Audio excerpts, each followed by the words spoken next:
What are some key misconceptions the West has about China and the Chinese regime? And are we finally seeing a real pivot to Asia? That's as the Trump administration signals a major cut to the U.S. military presence in Europe and demands that NATO allies pitch in more for Europe's defense. American thought leaders Jan Jekielek sat down with Piero Tozzi for insight. He's the staff director of the Congressional Executive Commission on China. Let's dive in. Such a pleasure to have you on American Thought Leaders. Well, very good to be here, Jan. Thank you for inviting me.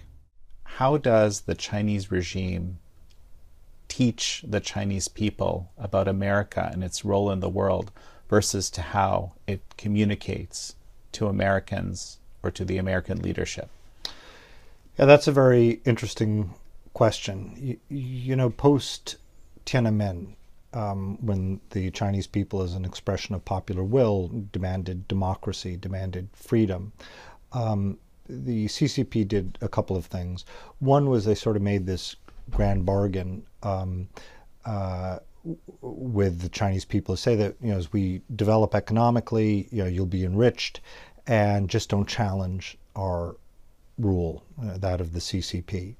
And that was sort of the promised, you know, during the so-called reform era, when it attracted a lot of direct foreign investment. They also suppressed any discussion of Tiananmen, which is why, again, goes to that issue of the Great Firewall and things that you can't, you know, Google these ideas in China. We see that with artificial intelligence. There are certain subjects that are verboten, they're forbidden.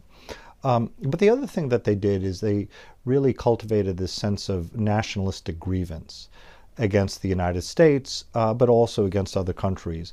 You know, we've seen Japan, for example, is vilified and demonized, and we've seen a series of really horrific knife attacks against Japanese citizens in China, including a little child there who was attacked. But we've seen it also, knife attacks against Americans. There was an Israeli diplomat, I think, who was also attacked as well. Where does that come from? Well, it is this under the guise of patriotic education, but really it's fanning nationalistic anti-Americanism, anti-Westernism. It's this whole series of grievances, you know, that century of shame, you know, the Opium Wars and the like. In fact, I think, you know, we do know that the PRC, that it supplies fentanyl to the U.S., and that, I think, is by design, the CCP. Part of that, I think, is in their minds. It's asymmetric warfare, and we can talk about that, where everything is a multi-front battlefield. But its justification is the Opium War. Now, pointing out that was really Great Britain and not the United States, yet that all becomes conflated. So if Americans are dying from fentanyl overdoses, I think in the mind of the CCP, it's deserved.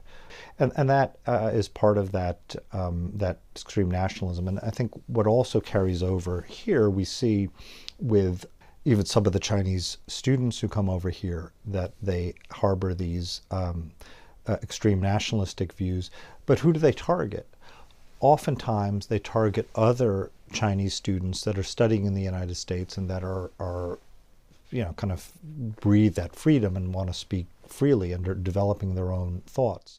To watch the full interview, check out American Thought Leaders on Epic TV.